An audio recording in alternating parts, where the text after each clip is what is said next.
Everyone in Singapore talks about starting a business, being your own boss, escaping the 9 to 5. But no one really talks about what happens when your business idea fails to take off. When you spend months building something only to find that the cost, the pressure, and the competition make it almost impossible. You are not lazy, you are not unqualified, you are just trying to build in a place that does not give you enough space. Singapore is small, the market is efficient, though, but brutal. Everything is fast, everything is expensive, every niche is already filled. You are not failing because your idea is weak. You are failing because you are building in a place where the cost of being average is too high. Now let's look at Tier 2 cities in China. These places are still growing, still expanding, they need services, they need new businesses, and they offer something Singapore cannot: room to breathe. Let's go through 3 types of businesses that struggle badly in Singapore, but are quietly working in Tier 2 China cities. Number 1, small neighborhood cafes. In Singapore, opening a cafe is like jumping into a war zone. Rent can go up to $10,000 per month.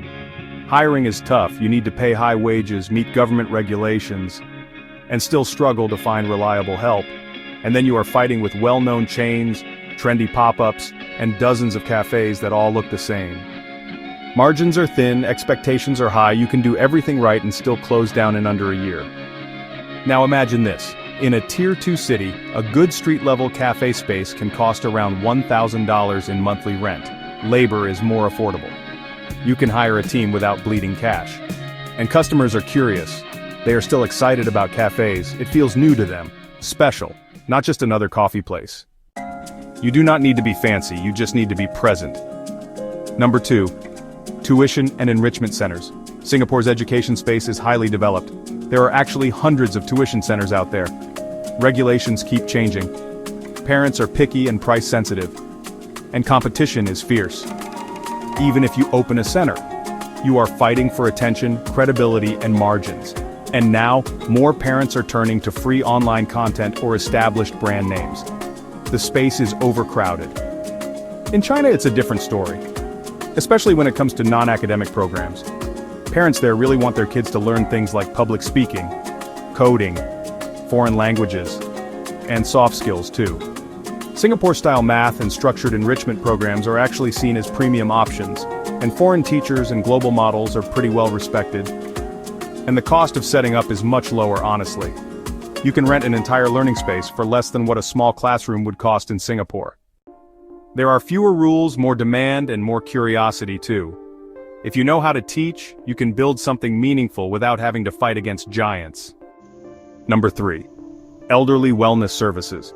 Singapore is aging, but the market is difficult. There are strict rules, you need licenses, you need manpower, you need insurance, and the margins are small. If you want to help the elderly, you often spend more time handling paperwork than building your service. And most families are not willing to pay unless it is absolutely necessary.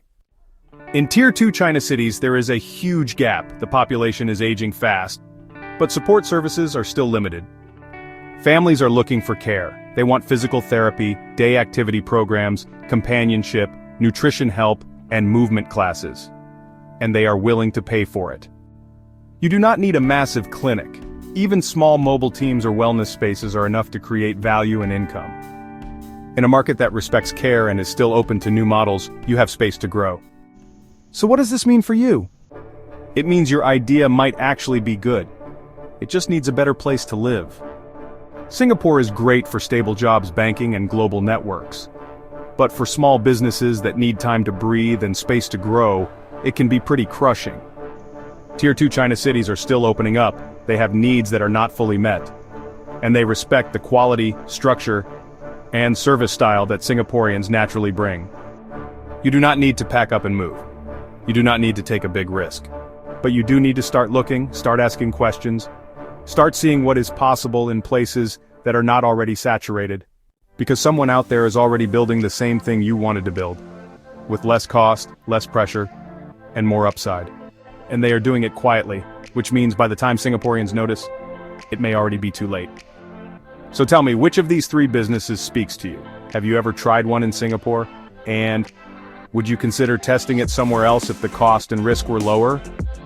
Comment below and let me know. I really want to hear your thoughts.